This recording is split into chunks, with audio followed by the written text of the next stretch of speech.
30e anniversaire, le festival Vidéoforme d'art vidéo s'affirme plus international que jamais. Nous voici sur un tournage dans une enclave belge, à la Maison de la Culture de Clermont-Ferrand. Je m'appelle Ariane Loos, je suis belge et je suis performeuse, réalisatrice.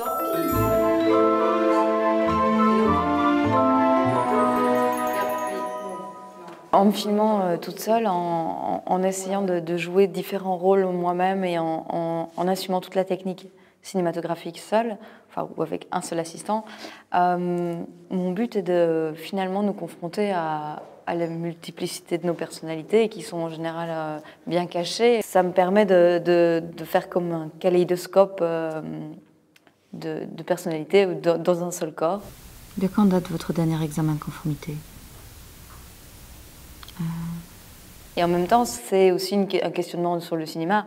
Comment est-ce qu'on crée une fiction ? C'est un champ, un contre-champ, c'est un axe qui fonctionne, c'est un axe regard qui fait que j'ai l'impression de parler au spectateur, ou que je parle à quelqu'un d'autre, ou encore à quelqu'un d'autre qui n'est pas là, je parle à un mur, mais je peux vous donner l'impression que je vois quelqu'un d'autre. Et en fait, en tant que spectateur, on a très vite envie de voir de la fiction.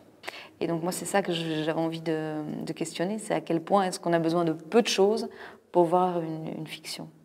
Vous êtes rayé du système.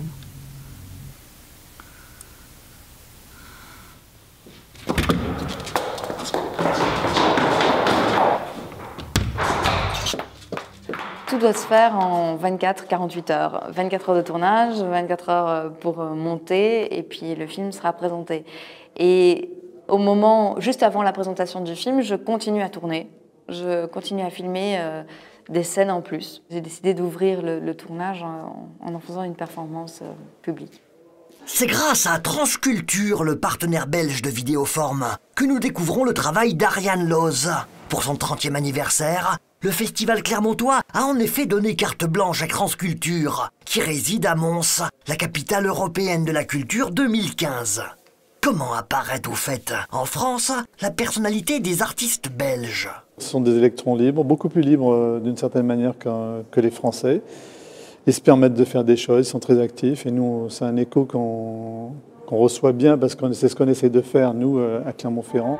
30 années d'exploration par Vidéoforme des univers artistiques numériques mettent pleinement en lumière une extraordinaire mutation de notre manière de communiquer. La communication ne passe plus par le langage oral ou écrit, il passe majoritairement par le langage de l'image et du son.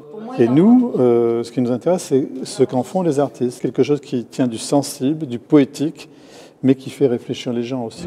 C'est précisément l'évolution durant 30 ans du regard des artistes que Vidéoforme a choisi de mettre en valeur pour sa soirée inaugurale mercredi 18 mars.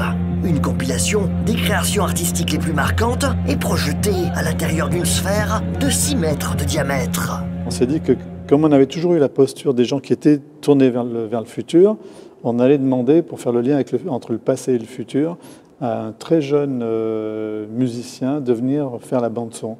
Comosor, il s'appelle. Vidéoforme 2015, du 18 au 21 mars, ce sont aussi des films en compétition. Et chaque soir, une spectaculaire performance d'artistes. Le festival se conclura en beauté avec sa nuit des arts numériques.